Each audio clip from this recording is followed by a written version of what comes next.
saya-saya namin. Meron kaming bebang. Dahil marami-rami pa tayong tatrabahuin today, we decided to take out bebang. Yay! This is my favorite actually. Banana liquid. Ito, isa din sa mga ilang halo-halo. Oh, daddy. Si daddy. Video mo yung unboxing. Dapat lang. Tumatok-tok mo dapat. Hindi ASMR. Wow! Parang masarap sa daddy pa niya. Ano? Wow, yummy. Yung isang araw pa namin to, hindi nga sama-sama.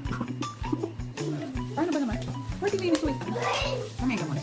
Ano ba yun? Ay, ang sarap. Ang sarap ng ube. Si daddy pa yun naman.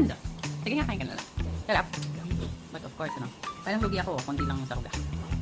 Overload naman yan. Overload. Yan, guys.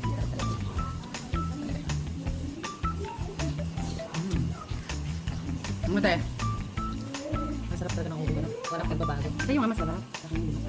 Guys, hindi kayo pag ayaw nyo ng ube, ito order nyo. Banana liquid. The best. Banana liquid.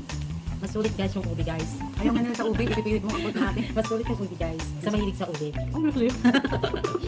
Sinabi ko na kapag ayaw sa ube. Kasi yung friend ko ayaw din sa ube. So, this is the perfect choice. Yummy. Sa halo-halo lang. Ate, hirap mo naman dito yung bebang. Oh. Hindi, ihanap mo. Sino nga? Sinlosak. Beba. Sinlosak talaga ng guys. Talagang Siyempre para makita niyo. para mainggit kayo. Pinaka the best.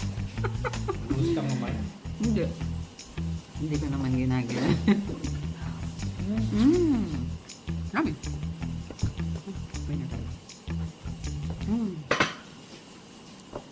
Yan, makikita nyo, sobrang pina ng ice. It's so yummy.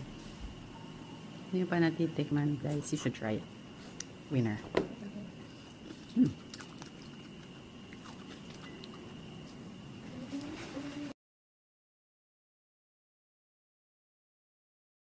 Ano ba nangyari? Nabasa? Dinikit na sa baso niya. Di ginanong gano'n niya. Nabasa sabi niya. Oh no! Trash can! Dahil may gawa. Ay, dati pa pahingi ako niya. Ay, pa niya. Bakit? Dami sahog din sa'yo eh. Dapat yung baso. Hala. Dalawa talaga kay ate kanina. Pag-tuhar sa akin naman. Alam na ng ganito. Sabi, Tetep, ito po. Idala ko. Dami kasing halo namin. Number 2? Number 2? Ah, number 2. Kasi na yung Iyak na.